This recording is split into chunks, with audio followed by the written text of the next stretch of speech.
দুৰ্গা পূজা আহিলে এতিয়া চাৰিওফালে পেণ্ডেল বনাই আছে, ফটোশ্বুট চলি আছে। আধা লেংটা হোৱা কেইজনী এতিয়া ডেবি হৈ আছে। গোটেই বছৰটো আধা লেংটা হৈ ৰীলত ডেন্স কৰা কেইজনী এতিয়া ডেবি হৈ আছে। ককাবনৰ মাজতে ফটোশ্বুট কৰি হোৱাটছএপ, ফেচবুক আৰু ইনষ্টাগ্ৰামত পোষ্ট দি আছে। 2K24 পূজা স্পেচিয়েল।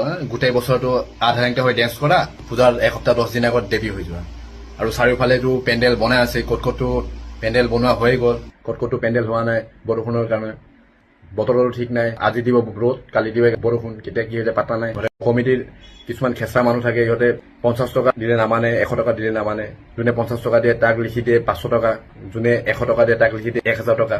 নিদিলে নহয়। আৰু কমিটিৰ মানুহটো মাল, টকাটো মাৰি গ'লে বাকী ক'ত কি খৰচ হয়, কিমানত কি খৰচ গ'ল পুৰা হিচাপ ঠিক দিব। আৰু চান্দা উঠাব গ'লে কিছুমান ডাইলগ আছে, কিছুমান ঘৰত যে প্ৰত্যেকবাৰৰ ছেম ডাইলগ যে দাদা নাই, মালিক নাই। মালিক ঘৰৰ ভিতৰত থাকিব, মালিক নাই। আমি ৰাতি দিব নোৱাৰো টকা, দিনত হলে দিব পাৰিলো হয়। প্ৰত্যেকবাৰ ছেম ডাইলগ।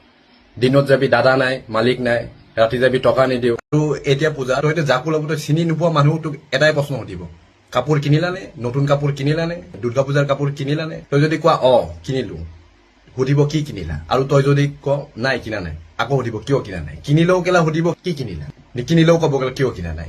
কিনিলেও প্ৰব্লেম, নিকিনিলেও প্ৰব্লেম। নিজে গেলা নিকিনে গেলা বেলেগক সোধে। আৰু কাপোৰ কিনিব গ'লে প্ৰত্যেক দোকানীৰ এটাই ডাইলগ, তুমি বুলি মই কমত দিছো, বেলেগক হলে মই নিদিওঁ, মোৰ কিনাই নপৰে। আৰু কাষ্টমাৰো কম খেচৰা, হেৰি ক'ব দাদা আমিতো আপোনাৰে পৰা লৈ থাকো, ৰেগুলাৰ কাষ্টমাৰ। কিছুমানে এনেকুৱা মানুহ আছে গোটেইখিনি কাপোৰ চাব, দাদা বেলেগ দেখাব, দোকানী গোটেইখিনি দেখাব তাক কাপোৰ, লাষ্টত এটাই কথা ক'ব, দাদা পচন্দ হোৱা নাই। তাৰ গোটেইখিনি চাব, তাৰ পচন্দ হোৱা নাই।